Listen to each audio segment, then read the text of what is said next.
মেয়েরা কি লেডিস গেঞ্জি পরে সালাদ পড়তে পারবে? আমি মাঝে মাঝে লেডিস গেঞ্জি পরে সালাদ আদায় করতে পারবে, কিন্তু তার উপরে তাকে অবশ্যই অন্য কিছু পরে তার পুরো শরীর ঢাকতে হবে। কারণ এই গেঞ্জিগুলো সাধারণত পর্দার মানে সালাতের জন্য যতটুকু ঢেকে রাখা দরকার সেটা পুরোটা ফিল আপ করতে পারে না। সালাতে একজন নারী তার মুখমণ্ডল এবং দুই হাতের কবজি ছাড়া আর পুরো শরীরকে তিনি ঢেকে রাখবেন, এমনকি চুলগুলো ঢেকে রাখবেন। বিধায় ভেতরে কোন ড্রেস পরছেন এটা ইস্যু না, ইস্যু হলো তার যদি এমন কিছু পড়েন ভেতরে যে এটাতে পুরো শরীর ঢাকা হয় না, তাহলে সেক্ষেত্রে পুরো শরীর ঢাকার জন্য বড় আজকাল পাওয়া যায় আমাদের না, অথবা বড় কোনো কাপড় চাদর ইত্যাদি দিয়ে তিনি নিজের শরীরকে ঢেকে সালাত আদায় করবেন। তাহলে আপনি লিখেছেন অনেক সময় টুপি বা পাগড়িতে কপালের অর্ধেকটা ঢেকে যায়, যেহেতু সালাতে কপাল লাগানো শর্ত, তাই এমন অবস্থায় সিজদা করলে কি নামাজ শুদ্ধ হবে? উত্তর হলো সালাত হয়ে যাবে। কারণ আপনি যখন সেজদার সময় আপনি কপাল মাটিতে রেখেছেন বা ফ্লোরে রেখেছেন, তখন তার উপরে সামান্য আবরণ টুপি বা রুমাল কিংবা পাগড়ির কারণ হয়েছে। পাগড়ির কারণ হলে এটার কারণে যে কপাল লাগেনি ব্যাপারটি সেরকম না, কপাল লেগেছে, কাপড় সহ লেগেছে, জাস্ট এইটুকু আর কি।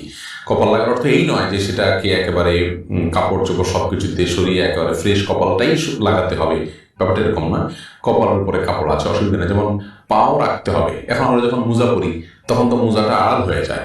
এখন সেজদা 7টি অঙ্গের উপরে সেজদা করতে হয়, ভিতরে 2 পায়ের যে আঙ্গুল সেগুলো তো জমিনে রাখতে হয়, 7টা অঙ্গ জমিনে রাখতে হয়। সেজদার সময় ভিতরে 2 পায়ের আঙ্গুলও আছে। তো 2 পায়ের আঙ্গুলগুলো তো মোজাতে আবৃত থাকে, তো সে অবস্থা আমাদের নামাজ কি হয় না? অবশ্যই হয়। তো ঠিক একইভাবে আপনার টুপি যদি মাথায় থাকে একটু কপালে চলে আসে এবং তার উপর আপনি সিজদা করেন, তাতেও আপনার কপাল উপরে সিজদা করেছেন, ধরা হবে, কোনো অসুবিধা নেই ইনশাআল্লাহ। আরিশা মিম আপনি লিখেছেন, আমার আব্বা অনেক অসুস্থ, কোনো বিশেষ দোয়া আছে কি যেটা করলে তিনি সুস্থ হবেন? আপনার বাবাকে আল্লাহ তাআলা শিফা কামিলা দান করুন। তার কাছে কি দোয়া করবেন? আসআলুল্লাহুল আযীম ওয়া রাব্বাল আরশিল আযীম আন ইয়াশফিয়াক।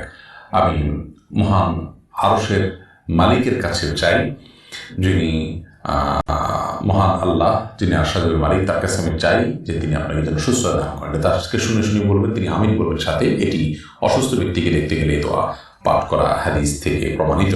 মাইমুন আক্তার আপনি লিখেছেন, মুরগির চামড়ার মধ্যে যদি কোনো পালক থেকে যায় এটা খাওয়া যায় কিনা? অসুবিধা নেই, হালকা পাতা যদি থেকে যায় এটি খেলে গুনাহ হবে না। ফাতেমা বিনতে আশিক আপনি লিখেছেন, আমার আত্মীয়রা বাহিরে গেলে পর্দা করেন, কিন্তু বাসায় কোনো আত্মীয় নন মাহরাম আসলে তারা শুধু মাথায় কাপড় দেন, কিন্তু পরিপূর্ণ পর্দা করেন না। আমি অনেক বুঝিয়েছি, তখন তারা বুঝেন কিন্তু মানেন না। কি করতে পারে? তাদের কাজটি কি সঠিক হচ্ছে? অবশ্যই তারা ভুল করছেন যে বাসার বাইরে গেলে তারা পর্দা করেন, কিন্তু বাসার মধ্যে মাহরাম মেনটেন করেন না। দেবরের সাথে ভাবি দেখা দেন, কিংবা আপনার ভাই তিনি হয়তো আপনার শেরিকের সাথে দেখা দেন, অর্থাৎ ঘরোয়াভাবে পর্দা তারা মেনটেন করছেন, এটি তারা অন্যায় করছেন।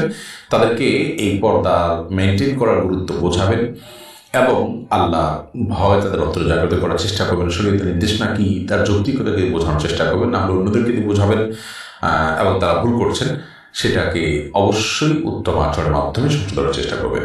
সাদা সারে লিখেছেন, মাঝে মাঝে ওযু করার পর মনে হয় আমার পাজামা নাপাক হয়ে গেছে, আমি পরে বুঝতে পারি সেটা আসলে হয়।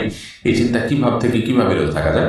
প্রায় যদি এরকম হয় তাহলে এরপর থেকে এটাকে আপনি অ্যাভয়েড করবেন, একদম ড্যাম কেয়ার করে আপনি সালাত আদায় করবেন। এতে আস্তে আস্তে ইনশাআল্লাহ আপনার শয়তান এই সুযোগ আর পাবে না। শয়তান আমাদের মধ্যে অস্থিরতা তৈরি করে এবং এই জাতীয় সংসর্গ শয়তান সৃষ্টি করে, যাতে করে আমরা ইবাদতে মনোযোগ হারিয়ে ফেলি এবং আমাদের অন্যদিকে মনোযোগ যায়। আমার 3 ভাই, তাদের ছেলেমেয়েরা আমাদের যথাক্রমে বড় বাবা, মেজো বাবা ও ছোট বাবার আগে, সন্তানরা আবার তাদের পিতাদের আব্বু বলে সম্বোধন করে।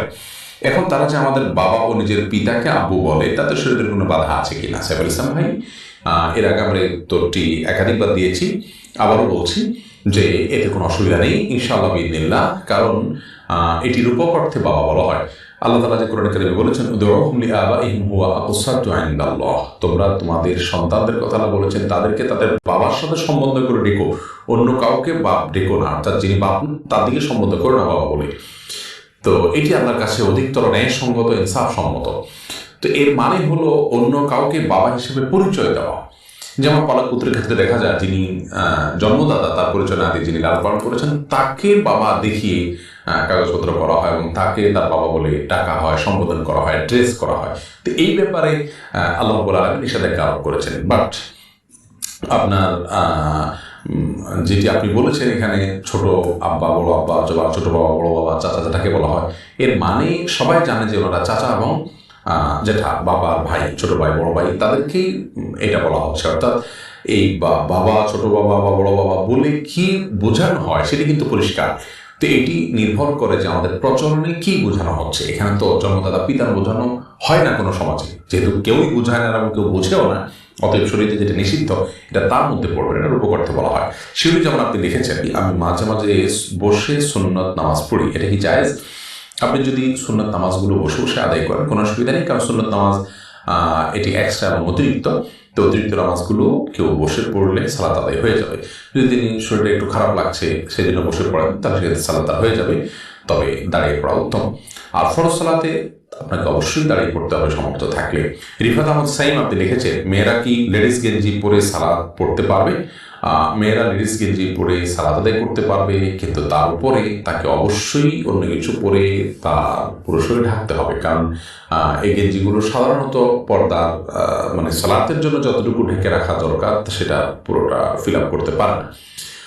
সালাতে একজন নারী তার মুখমণ্ডল এবং দুই হাতের কবজি ছাড়া আর পুরো শরীরকে তিনি ঢেকে রাখবেন, এমনকি চুলগুলো ঢেকে রাখবেন। বিধায় ভেতরেও কোন ড্রেস পরছেন এটা ইস্যু না, ইস্যু হলো তার যদি এমন কিছু পড়েন ভেতরে যে এটাতে পুরো শরীর ঢাকা হয় না, তাহলে সেক্ষেত্রে পুরো শরীর ঢাকার জন্য বড় আজকাল পাওয়া যায় না, আমাদের না, অথবা বড় কোনো কাপড়, চাদর ইত্যাদি দিয়ে তিনি নিজের শরীরকে ঢেকে সালাত আদায় করবেন।